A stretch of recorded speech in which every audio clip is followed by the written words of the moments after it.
Buenas tardes. Bienvenidos al segundo ciclo del seminario Repensar la Física. Mi nombre es Ismael Sandoval González, soy profesor del Centro de Estudios Científicos y Tecnológicos número 11, plantel que se encargará de la coordinación general de este seminario. Repensar la física, al igual que el resto de los repensares, tiene como principal objetivo ser un mecanismo de enlace entre la investigación y la docencia, entre la práctica profesional y magisterial, y es el resultado del esfuerzo de varias personas e instituciones. Es el reflejo del esfuerzo de las direcciones de Educación Media Superior y de Educación Superior del Instituto Politécnico Nacional, del CECIT número 11, de la Escuela Nacional de Ciencias Biológicas, del Centro de Investigación en Ciencia Aplicada y Tecnología Avanzada y de la Dirección de Cómputo y Comunicación del IPN.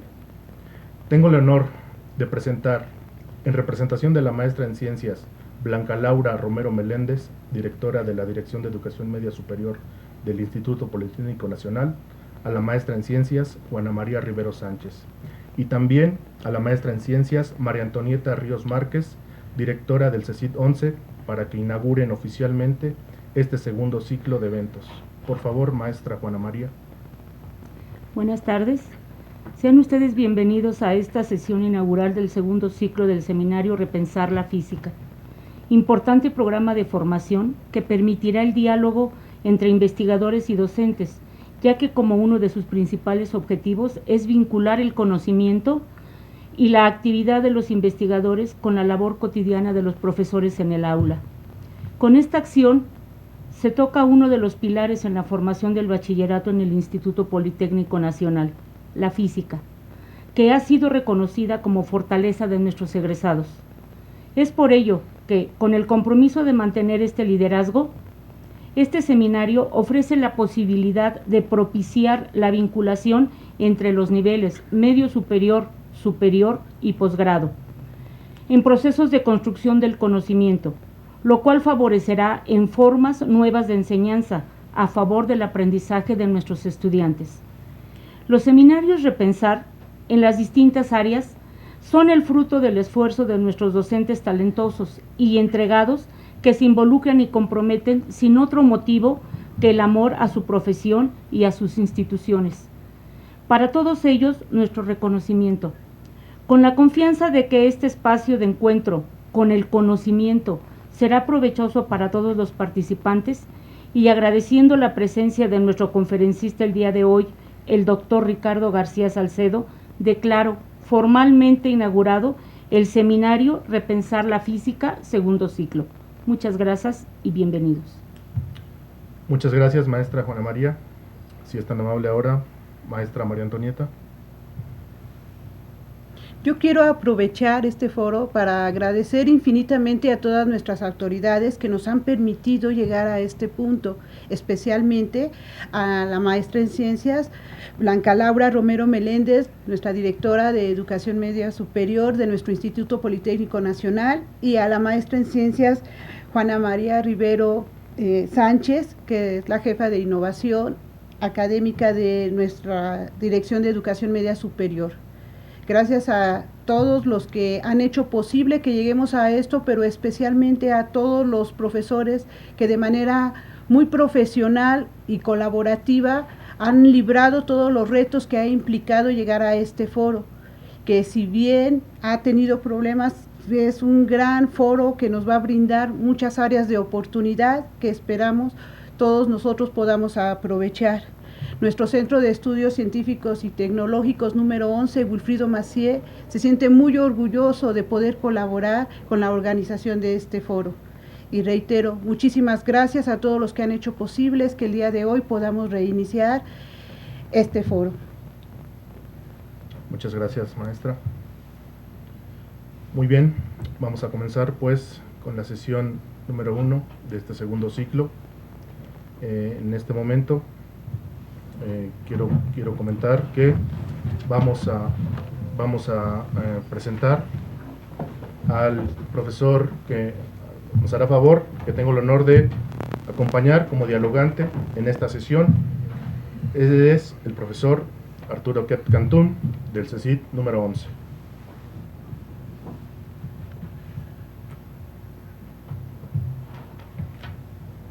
Profesor.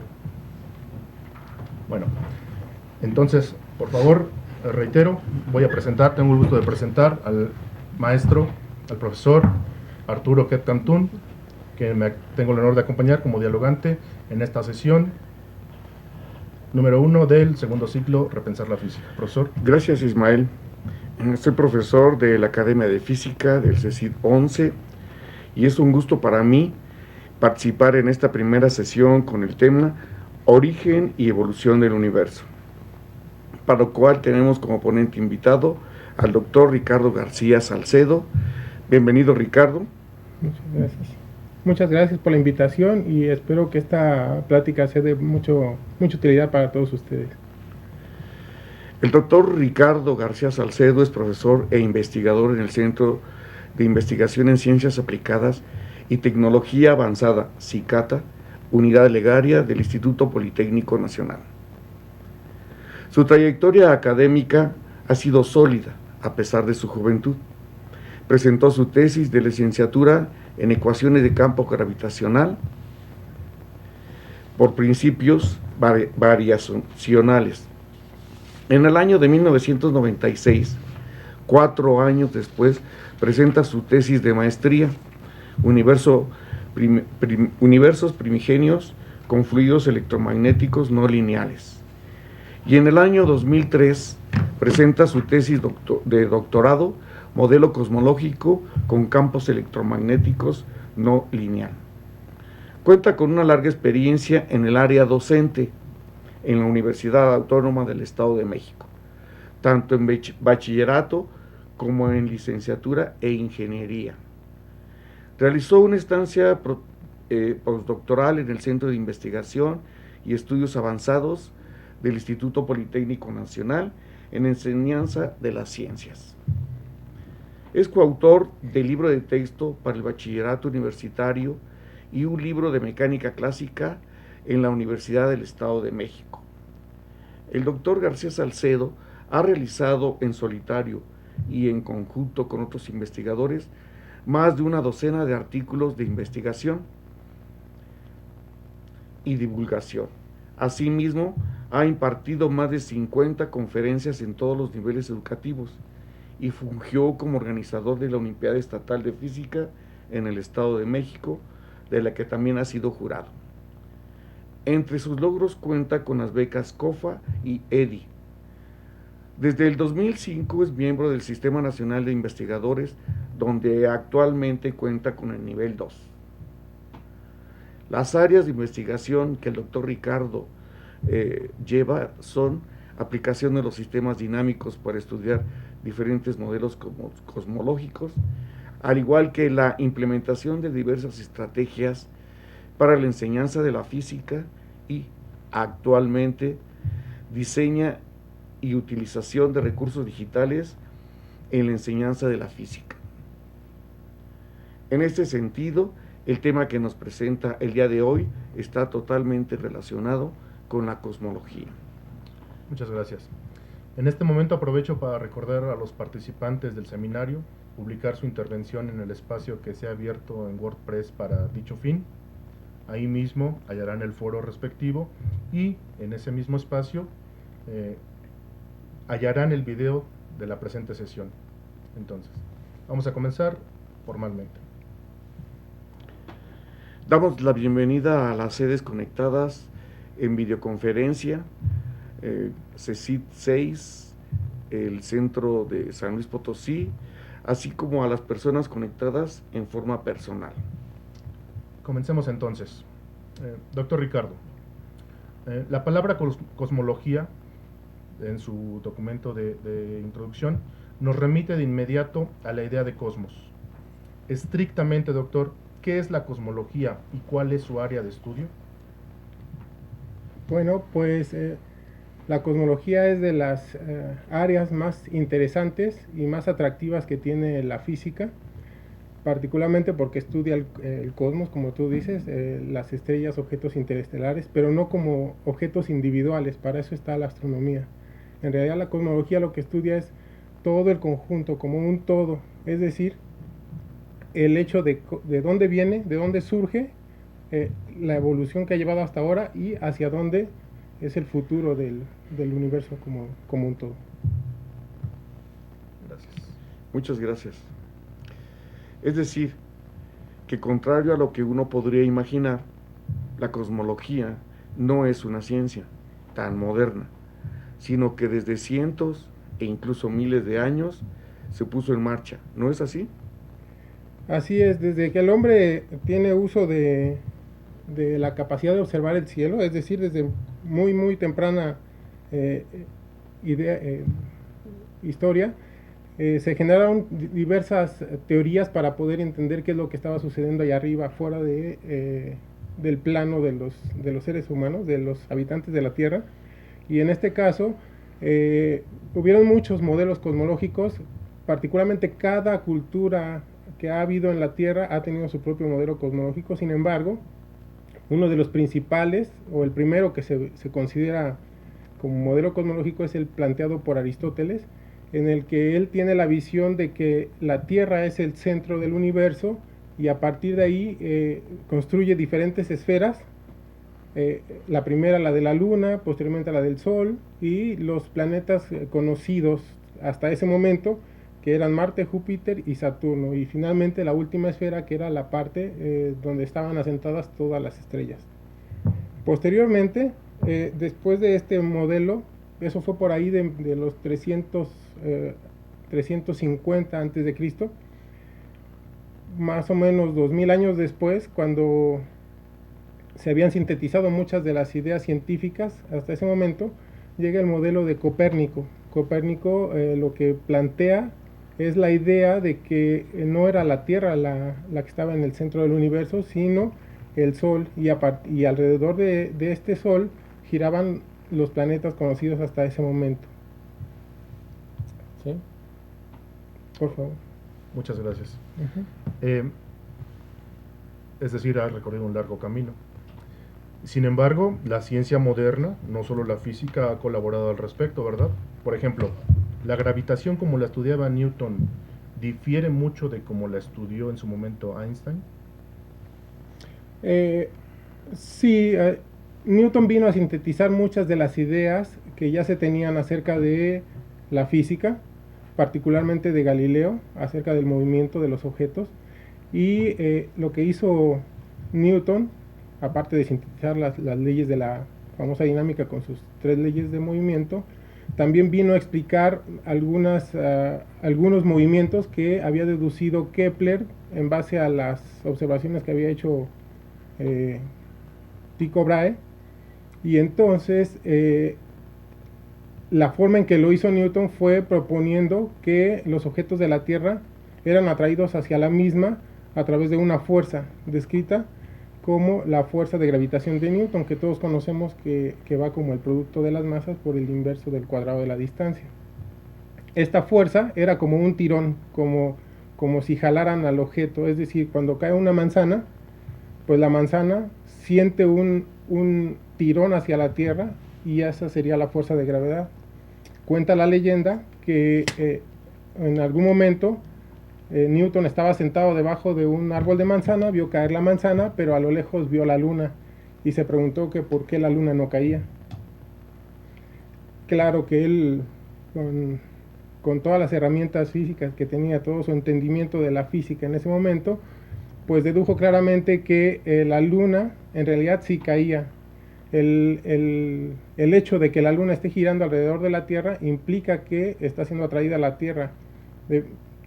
Es decir, si la Luna no sintiera una atracción hacia la Tierra, esta seguiría un movimiento rectilíneo uniforme, alejándose de la Tierra.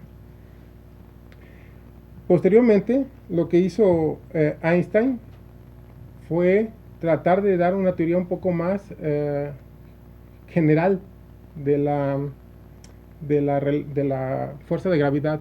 ¿Y esto por qué? Pues porque resulta que con la teoría de Newton, con esa fuerza de atracción gravitacional que había propuesto, había un movimiento en la trayectoria de Mercurio que no podía predecirse por esta teoría. Y entonces empezó a buscar cuál era la corrección que se tenía que hacer a la fuerza de Newton.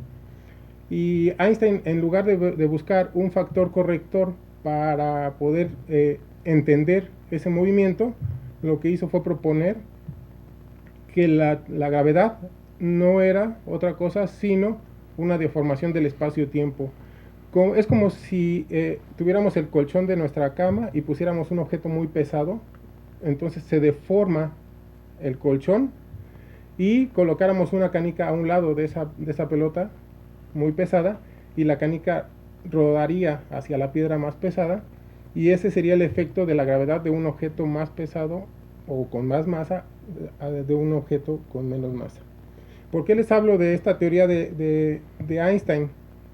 Porque finalmente los cosmólogos, quienes se dedican a estudiar el origen y evolución del universo, pues lo que hacen es observar por medio de los telescopios, radiotelescopios, para poder entender qué es lo que está sucediendo allá afuera de la atmósfera. Y la otra es que la teoría matemática que describe muy bien a la cosmología es precisamente la teoría de la relatividad general de Einstein. Gracias. Muchas gracias. Bueno, concentrémonos ahora en el universo conocido, particularmente en su tamaño. Más allá del uso de telescopios espaciales y tecnología de tal naturaleza, ¿cómo se las arreglarán los físicos para determinar el tamaño del universo conocido? Es una pregunta muy interesante. Vamos a mencionar un poco acerca de cómo es que se descubrió el tamaño del universo. En realidad no se sabe muy bien a ciencia cierta el tamaño. Sin embargo, por ahí de 1920, los astrónomos se preguntaban qué tan lejos están las nebulosas espirales. En este sentido, cuando uno toma una fotografía, como la que se muestra en este momento, nosotros podemos ver estrellas individuales y podemos ver objetos que tienen una cierta estructura no muy puntual, como las nebulosas, como si fuera una nubecita. Esa nubecita podría ser gas calentado por otras estrellas, o quizá podría ser un conglomerado de muchas estrellas. Entonces se preguntaban si estas estaban dentro o fuera de nuestra galaxia, la Vía Láctea. Entonces, en la siguiente, nosotros podemos ver que en 1929 Edwin Hubble lo que hizo fue que por medio de ese telescopio que se encuentra en California, midió la distancia a la que se encuentra la galaxia de Andrómeda. Bueno, en ese momento no era galaxia, era la nebulosa de Andrómeda.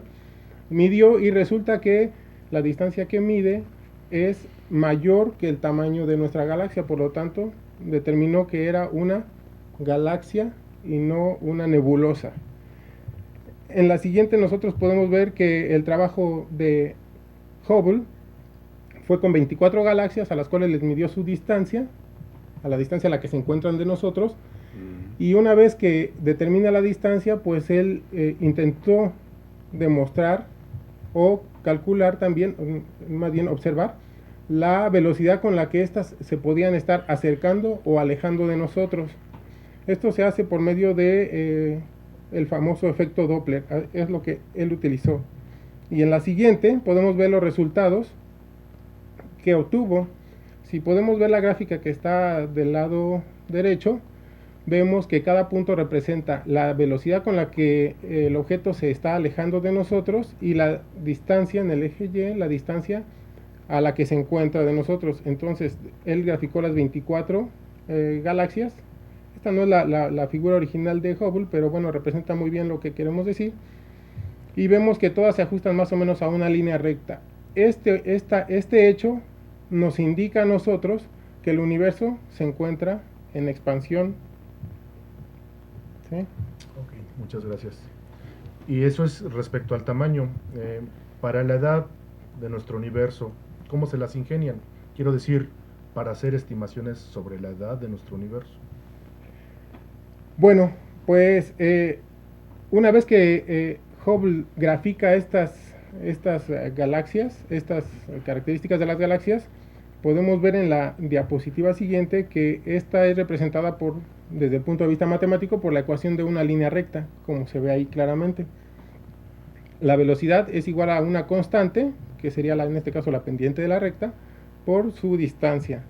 Actualmente, con los aparatos astronómicos más modernos, se ha determinado que esta constante h, o la pendiente de esta recta, está del orden de 67 kilómetros por segundo por megaparsec. Un megaparsec son 1.000.000 de parsec, y un parsec es como 4.3 años luz, es decir, la distancia, un año luz es la distancia que recorre la luz en un año, que es más o menos como pi por 10 a la 7 kilómetros. Entonces imaginarán la distancia tan enorme que es un megaparsec. Bueno, pues por cada megaparsec que se encuentra alejada una galaxia, esta se separa de nosotros a una velocidad de 67 kilómetros por segundo.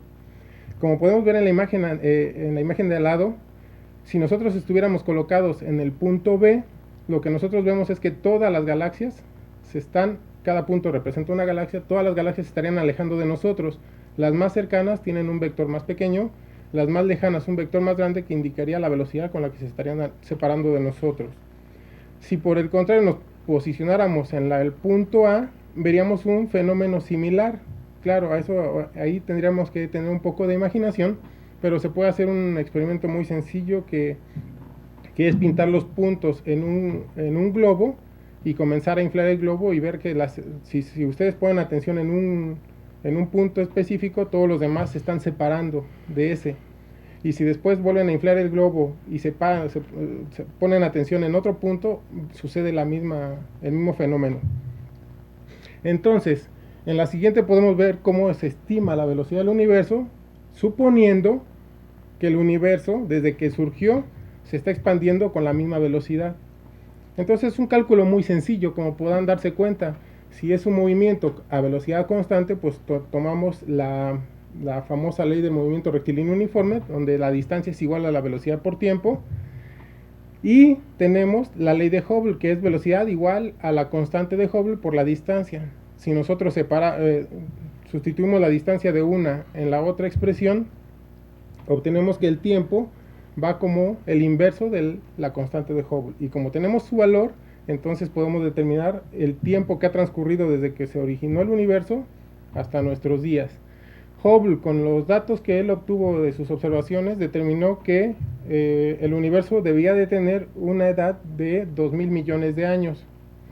Sin embargo, con los actuales experimentos, con los valores actuales de la constante de Hubble, nosotros tenemos un rango aceptado de entre 10 y 20.000 millones de años, que se refina conforme las teorías son más precisas en cuanto al contenido material del universo. Muchas gracias. Todos hemos escuchado hablar sobre la teoría del Big Bang respecto al origen del universo. ¿Existe alguna otra teoría al respecto, digamos, reconocida a nivel científico? No. En este sentido, nosotros podemos hacer una comparación entre las distintas modelos que había, digamos, al principio del siglo pasado, cuando Einstein genera la teoría de la relatividad general. Y un fenómeno muy importante para determinar eso es la expansión del universo. Si nosotros vemos la siguiente transparencia, podemos ver que existe la expansión del universo está dada por la relación entre la velocidad y la distancia, como ya lo vimos. Sin embargo, cuando nosotros vamos hacia la expansión del universo en la siguiente diapositiva, nosotros caemos a veces en un error. A nosotros nos dicen el universo se está expandiendo, pero la pregunta es, ¿el universo, la expansión es del espacio o es la expansión en el espacio? Como nosotros podemos ver en la figura que está a la derecha, esto representaría una expansión en el espacio. ¿Por qué? Porque podemos determinar claramente el punto a partir del cual todos los puntos se están alejando. Es como la explosión de los fuegos artificiales, como de una granada, etcétera, o cuando explota algún globo y todas las partículas de aire que estaban en el interior se dispersan en todas direcciones. Sin embargo, la expansión del universo en realidad es la expansión del espacio mismo. Es decir, si nosotros tomamos, como en la figura del lado izquierdo, tomamos un globo a medio llenar y le pintamos puntos y cada punto representa una galaxia, conforme vamos inflando el globo, se va generando espacio. Nosotros nos estamos fijando solo en la superficie del globo. Entonces, si yo les hiciera la pregunta, ¿En dónde surgió esa expansión? Pues no podrían decirme, porque no pueden decir cuál es la galaxia que tiene un lugar privilegiado en toda esa superficie. Es decir, cualquier galaxia ve exactamente lo mismo que las otras. Y esto tiene consecuencias muy importantes, entre otras el tamaño del universo, la razón a la cual se alejan las galaxias, la naturaleza de la expansión acelerada del universo, que vamos a hablar en un momento. Y si podemos ver en la siguiente, es la pregunta que usted me estaba haciendo, profesor. Digamos que para la época de finales de la década de los 50 del siglo pasado, había dos modelos claramente definidos, que era el modelo del Big Bang, es decir, un modelo, o de la gran explosión, un modelo en el que todo el universo había surgido de un punto y a partir de ahí se había empezado a expandir, pero la expansión que habíamos visto hace rato, que es del espacio, no en el espacio. Y la otra era que el universo permanecía en un estado estacionario, sin embargo, es decir, sus características. Sin embargo, ya se había demostrado por Hubble en 1929 que el universo se estaba expandiendo. Entonces estas dos teorías estaban en conflicto, digamos. La primera era más simple que la otra en el sentido de que en la segunda, en el modelo del estado estacionario, para que, por ejemplo, la densidad de puntos dentro de las esferitas o dentro de los círculos que están ahí, resulta que debe de permanecer constante porque es una teoría de estado estacionario. Pero el universo se está expandiendo, está generando espacio, entonces debe de haber generación de puntos para que pueda mantenerse. Esa generación de puntos es como si fuera cada punto de la galaxia y entonces pues viola un principio muy fundamental de la física, que es la de la creación de la materia. Entonces lo que se había calculado es que la tasa de creación de materia en el universo para este modelo tenía que ser de unos cuantos cientos de átomos de hidrógeno por año por cada galaxia, lo cual, a pesar de ser una cantidad muy mínima, pues sí viola el principio fundamental de la física. Entonces, en la siguiente diapositiva podemos mostrar un experimento que estaban realizando unos ingenieros de los laboratorios Bell en 1965, y ellos lo que querían ver era cómo se transmitían las señales, las radiofrecuencias, digamos de un punto a otro punto.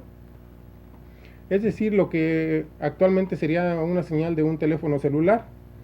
Y entonces, por más que ellos querían quitar un ruido que aparecía en la señal, por más que movían esa antena que está detrás de ellos en todas direcciones, ese ruido permanecía constante. Era una señal, una frecuencia en la que no la podían quitar. Las teorías físicas, claro, pueden asociar esa frecuencia de radio a una temperatura de algún objeto. Entonces ellos determinaron que la temperatura de ese objeto que podría generar esa frecuencia sería un objeto que tuviera una temperatura de 3 Kelvin, o lo que es lo mismo, menos 270 grados Celsius. Y otros investigadores, como por ejemplo Dickey, ellos a través de las ecuaciones de Einstein, usando un modelo matemático, y suponiendo que el universo se comportara como la teoría del Big Bang, ellos calcularon que el universo de manera teórica, de manera matemática, debía de tener una temperatura precisamente esa que acababan de detectar estos ingenieros. Y precisamente por este descubrimiento les dieron el Premio Nobel de Física en 1978. Y esto vino a confirmar que efectivamente el universo proviene de una gran explosión. Y como les digo y repito, no una explosión en el espacio, sino del espacio mismo. Y posteriormente, en la siguiente transparencia, nosotros podemos ver que ya cuando se refinaron la electrónica y se mandó un satélite como el que se muestra ahí, el Cosmic Background Explorer, pudieron tomarle una fotografía a la temperatura del universo. Van a decir, qué extraño, ¿no? Como la temperatura del universo. Pues lo que hicieron fue tratar de determinar precisamente la radiofrecuencia en todas las direcciones del universo y obtuvieron la fotografía que aparece en la parte de arriba. Y esa lo que nos indica es que la temperatura del universo es más o menos estable, es casi la misma, porque la diferencia de temperatura que hay entre el punto rojo y el punto azul es de 10 a la menos 5 Kelvin. Es decir, para acá, fines prácticos de cualquier termómetro que podamos usar en la casa, es la misma temperatura, porque sería 0.00001 de diferencia de Kelvin entre un punto y otro. Por este descubrimiento, por esta fotografía, les dieron el premio Nobel de Física a Mather y Smoot en el 2006. Y esas pequeñas anisotropías que ustedes pueden ver ahí, esas pequeñas fluctuaciones de temperatura, son muy pequeñas, pero son muy importantes, porque estas son las que dieron origen a toda la estructura del universo, toda la materia, digamos. Es decir, nosotros no estaríamos aquí si no hubiera sido por esa. Si la temperatura hubiera sido plana completamente, la misma en todas direcciones, entonces nosotros no estaríamos en este momento aquí platicando, ¿no? En la siguiente diapositiva podemos ver entonces más o menos un resumen de lo que ha sido, lo que los científicos conocen como la historia del universo. Surgió de una gran explosión que finalmente no se sabe, actualmente no se sabe qué es. Se sabe que era una densidad infinita, de temperatura infinita, a partir de la cual empezó a expandirse el universo, y después viene un periodo donde domina la radiación, es decir, es tan alta la temperatura que no hay materia, solo existe, es como si dijéramos una flama, ¿no? En una flama hay gas, pero más que eso está la radiación.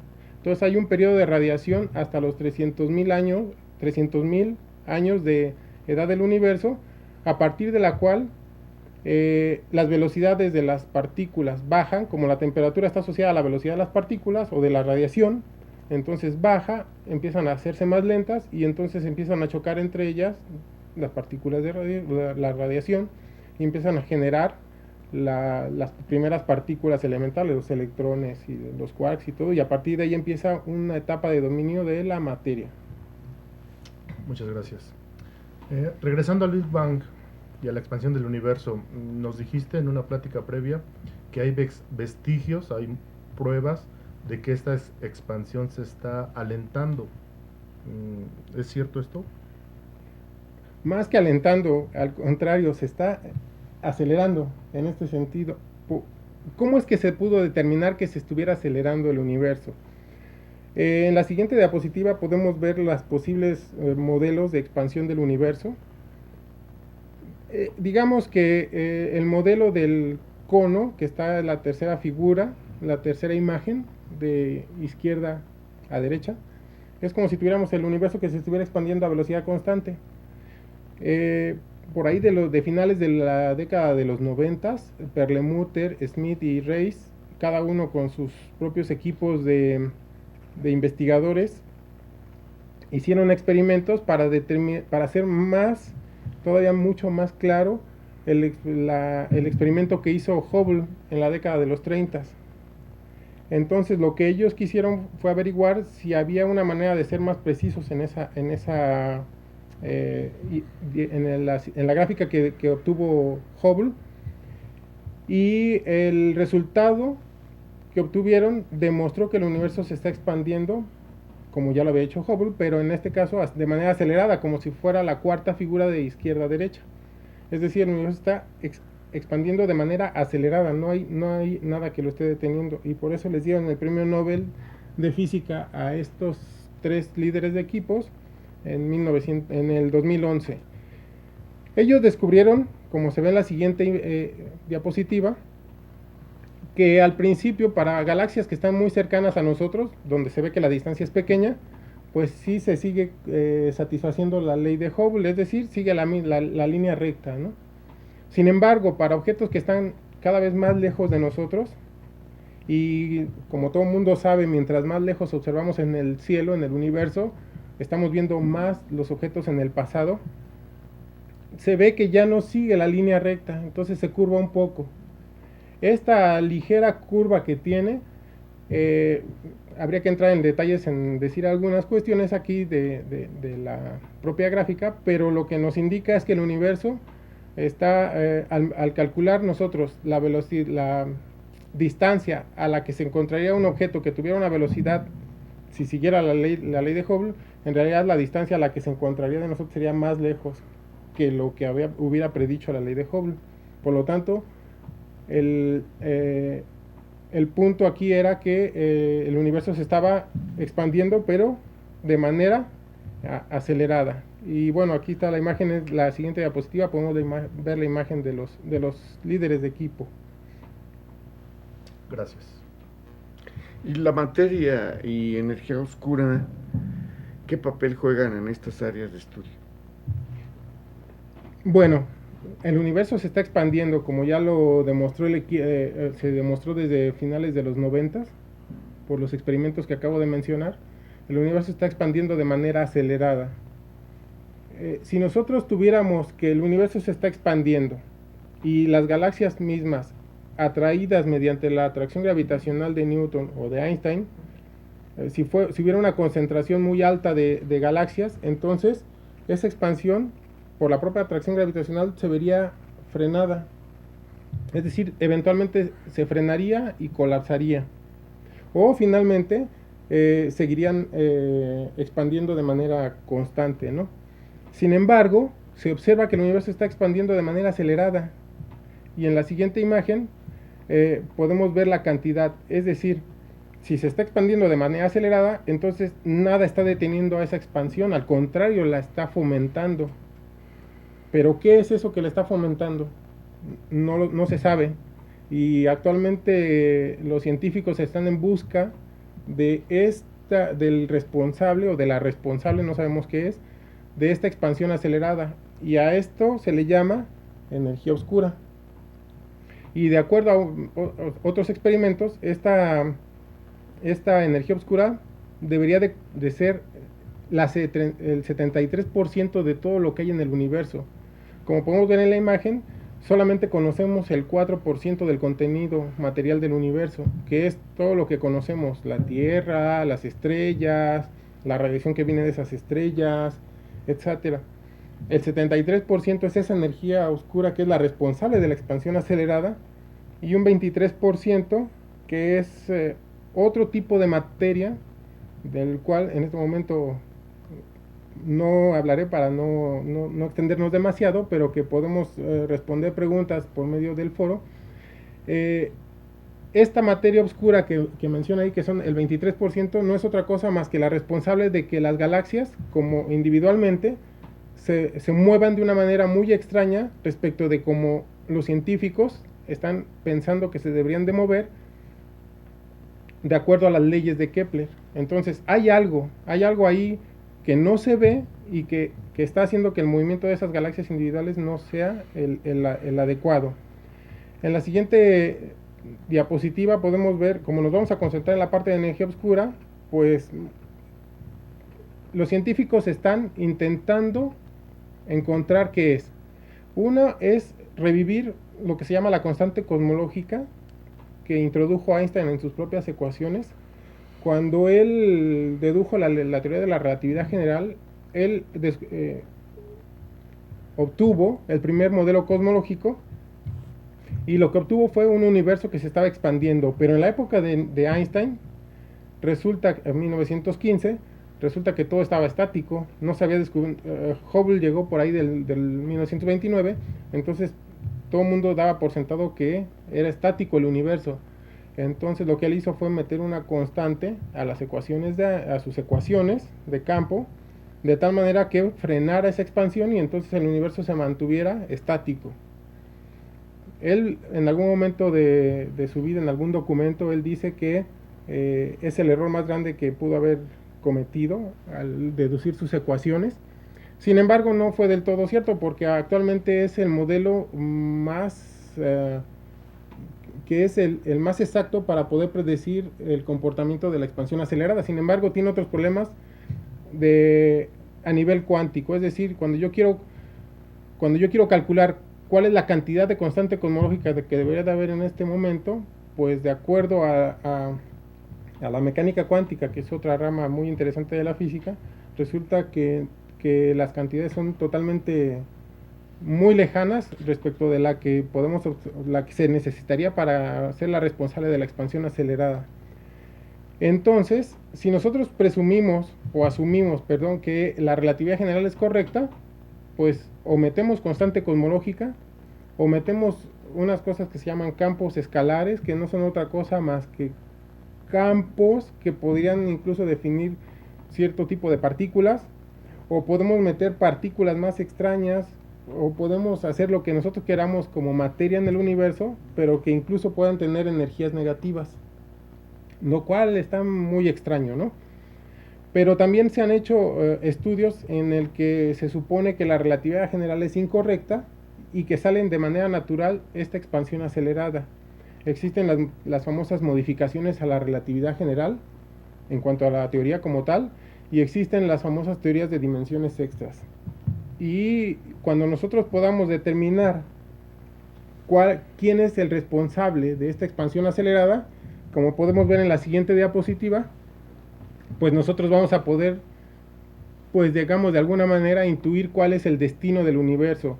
Si el universo se está expandiendo y en algún momento se va a detener y va a contraerse hasta volver a regresar a lo que era la temperatura infinita y densidad infinita, o si se va a expandir de manera indefinida, o si la expansión acelerada va a seguir acelerando de tal manera que todo se va a romper y nosotros se va a deshacer, digamos, todo el contenido material del universo, porque se expande y se expande aceleradamente.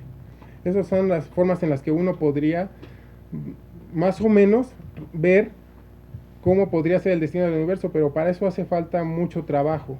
En este sentido, el trabajo de los cosmólogos, digamos que hasta ahorita es muy nuevo. La expansión acelerada se descubrió en 1998, entonces hace falta gente que estudie este tipo de cosas. A pesar de que sean muy atractivas, son muy pocos los que estamos estudiando este tipo de fenómenos, y yo creo que estaría bien que estudiantes pudieran estudiar física y posteriormente hacer sus doctorados en cosmología para estudiar más y poder tratar de entender cómo se comporta el universo. Gracias. Bueno, la siguiente pregunta tiene que ver, tiene muchos lazos en común con algunas de las participaciones que tenemos ya en los foros, por ejemplo, de la profesora Leticia Ibarra de San Luis Potosí, o del profesor Andrés Razo del CECIT número 9, y va en el siguiente sentido. En los cursos de física a nivel bachillerato, por ejemplo los CECITs, el Colegio de Bachilleres, se estudia básicamente física clásica. ¿Cómo sugieres tú que un profesor podría incorporar a sus clases los temas que has tratado? Nacimiento y expansión del universo, materia y energía oscura. Es decir, sin duda son temas que a priori suenan muy atractivos, pero puede ser que al darle formalidad, es decir, por ejemplo desde el punto de vista matemático, ya no resulten tan atractivos. ¿Cómo le hacemos?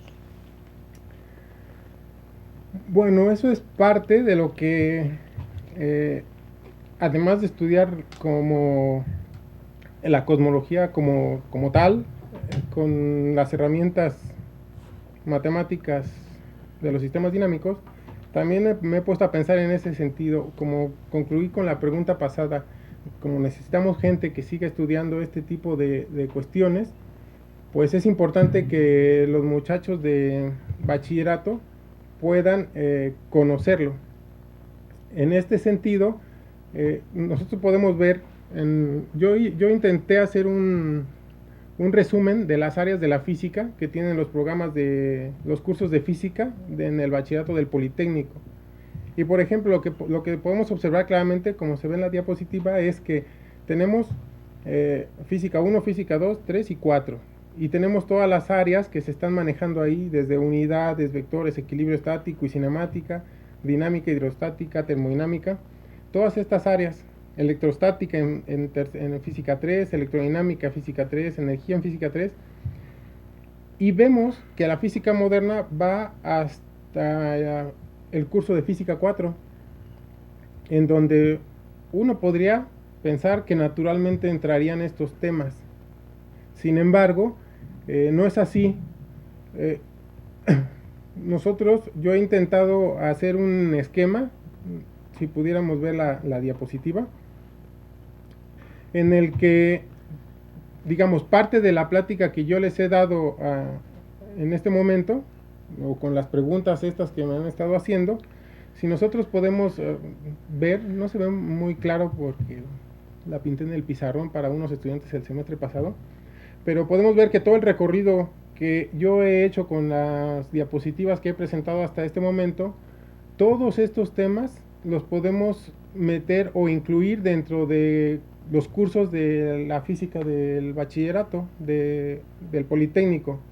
Por ejemplo, en la siguiente diapositiva nosotros podemos ver que para medir distancias es muy claro que el primer método, o el método más sencillo que nosotros, los astrónomos usan para eso, es el famoso paralaje.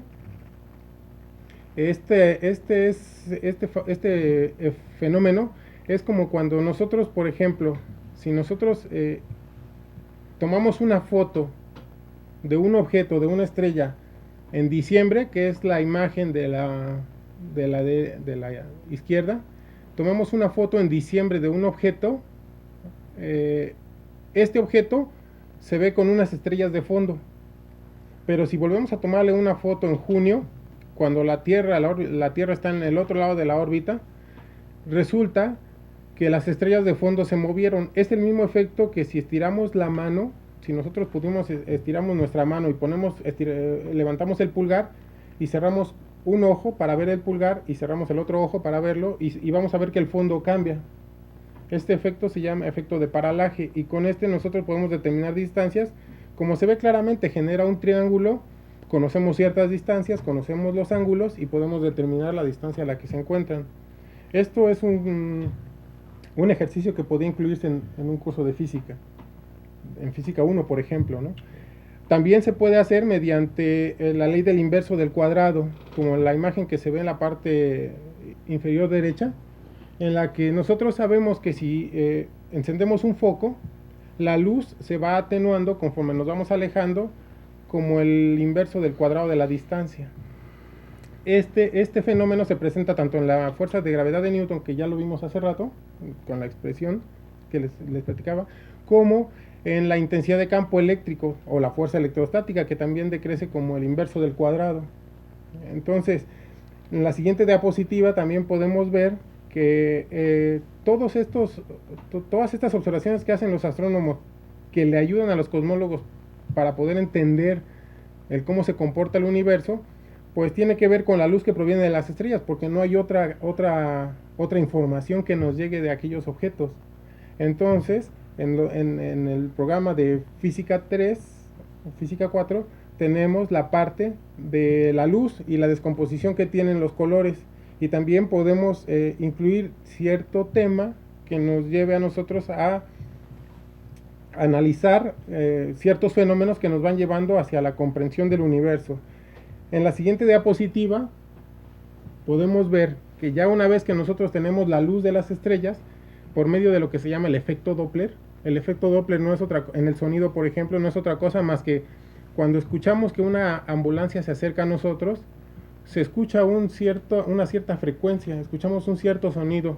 Cuando pasa enfrente de nosotros, viene cambiando, pasa enfrente de nosotros, y cuando se va alejando, el sonido cambia de la sirena, de la ambulancia. Pues lo mismo ocurre con la luz. Si la luz tenemos una fuente estacionaria, pues veríamos que las ondas electromagnéticas, que es la luz, pues se verían normales, pero si la fuente se acerca o se aleja de nosotros, estas parecería como que se estira la onda o se contrae, o sea, se achata la onda, como se puede ver en las imágenes de en medio.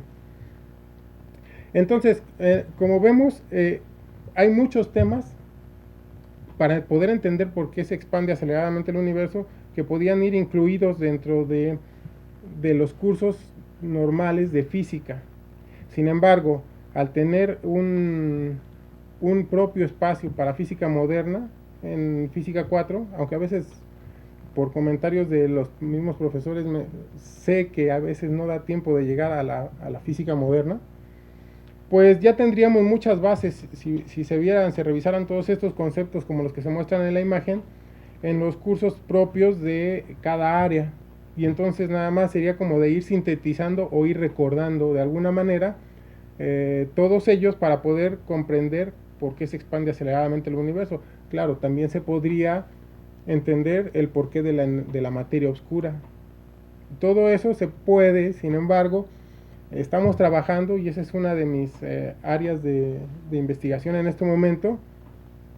De hecho, la plática o las diapositivas que yo he presentado en este momento han sido pláticas que yo he dado desde nivel secundaria hasta licenciatura, y en esas pláticas yo he aplicado unos cuestionarios para saber si los estudiantes están comprendiendo los temas básicos, estos que yo les estoy poniendo aquí en la diapositiva, y con tristeza uno ve que esos conceptos los estudiantes no los dominan completamente. Entonces, sí habría que hacer un programa muy ambicioso para que en cada curso de física pudiéramos introducir un par de conceptos de estos que nos lleven a comprender el universo, y que al final pudieran llevarse toda esta área tan fascinante los estudiantes, y se animaran a estudiar primero física, la licenciatura en física o matemática, y posteriormente estudiar cosmología. Muchas gracias, doctor Rigado. Nos queda poco tiempo, vamos a interactuar con los participantes que están enlazados con nosotros mediante conferencia. Tenemos al CECIT número 6, no sé si gusten participar.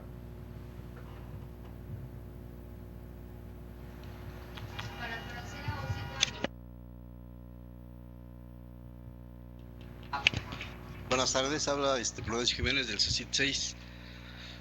Si me escuchan, mi pregunta únicamente relacionada con lo que ha comentado el expositor es relacionado con la aplicación del efecto Doppler, en este caso para explicar la expansión del universo, pero pues a lo mejor desde el punto de vista básico, para que se comprenda, por ejemplo, la parte que nosotros vemos de sonido principalmente en el curso de física.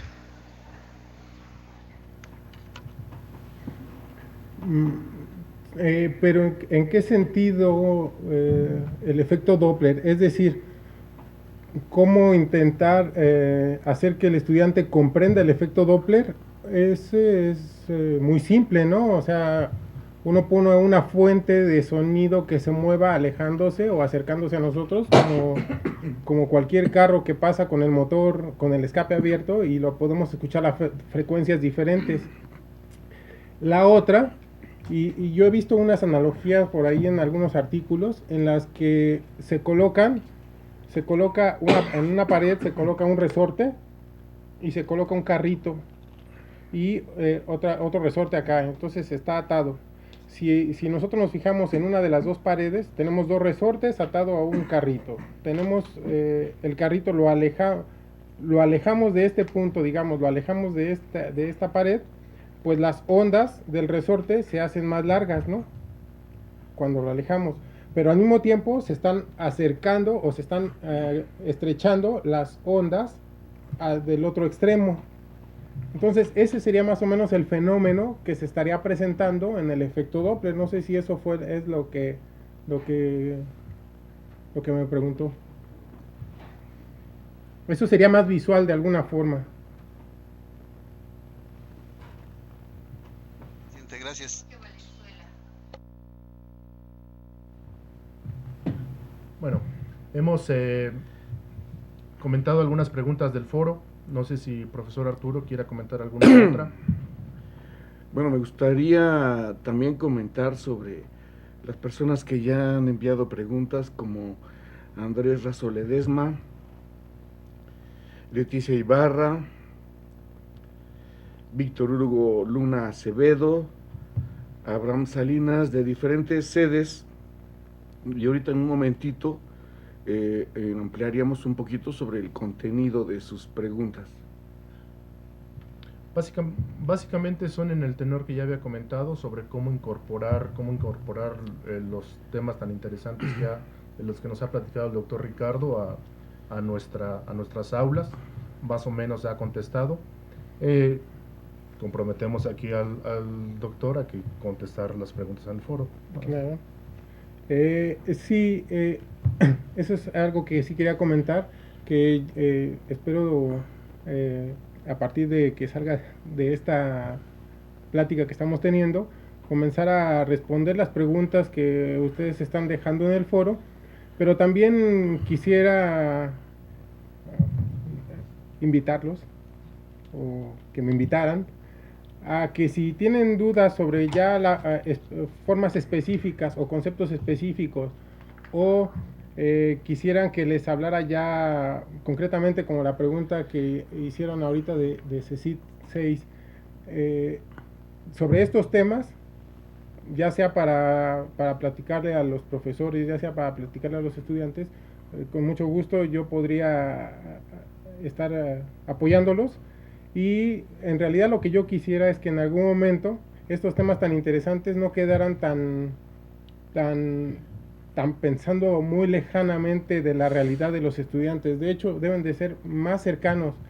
Incluso cuando uno habla de las ecuaciones de Einstein, que son las ecuaciones con las cuales se predicen en estos modelos, pues que desde el punto de vista matemático, pues resulta que sí se pueden introducir a los estudiantes de bachillerato. Tienen que quizá ser un poquito abstractos, pero sí se puede. Yo lo he intentado y sí me gustaría que si en algún momento alguno de los CECITs tiene la oportunidad para invitarme y que podamos platicar sobre ello, pues lo hagamos. Maestro. Me gustaría que, como que en base al tema que hablaba hace rato sobre los contenidos de las diferentes físicas que se ven en los CECITs, por aquí una pregunta es, si los contenidos de las físicas actuales generarán algún interés entre nuestros jóvenes para que ellos se dediquen a la ciencia en general y tal vez a la física en particular. Sí, de hecho estos temas son realmente los motivadores. Preguntas o fenómenos como este de la cosmología de origen y destino del universo, como lo de los agujeros de gusano, que son los portales por los que uno pudiera viajar a través del espacio y del tiempo, que son soluciones de las ecuaciones de Einstein que existen, pero que la materia que se necesita para poder construirlos, pues es imposible, digamos, de alguna forma, porque se necesitarían energías negativas. Otros fenómenos interesantes son el por qué funcionan las pantallas de plasma, y etcétera, todos estos, los rayos X, todos estos temas que son apasionantes para muchos estudiantes, generalmente no se les da la importancia necesaria en las clases, o finalmente quizá lo que hace falta es tener un poquito más de información para poder motivar mucho más a los estudiantes, aparte de la motivación que ya tienen, ¿no? Entonces yo creo que se puede. Estamos abiertos en el Departamento de Física Educativa de Cicata Legaria a apoyarlos para que podamos ofrecer algún tipo de herramientas, o podamos apoyarnos unos a otros y poder no bajar la motivación de los estudiantes en estos temas, sino al contrario, llevarlos a que sea cada vez más la motivación y tengamos más científicos aquí en México. Muchas gracias, doctor Ricardo. Ya tiene una invitación ahí en el foro del CECIT número 10 para que los visite. Muchas gracias, profesor Arturo, pero sobre todo, gracias a todas las personas que nos han acompañado de manera remota. Agradecemos especialmente a la Dirección de Cómputo y Comunicaciones por todas las facilidades que nos han brindado. Y asimismo hacemos una cordial invitación a la sesión número 2 del segundo ciclo del seminario Repensar la Física, que es el próximo 19 de mayo, así como a las distintas sesiones de los distintos repensares. Muchas gracias, hasta la próxima. Gracias.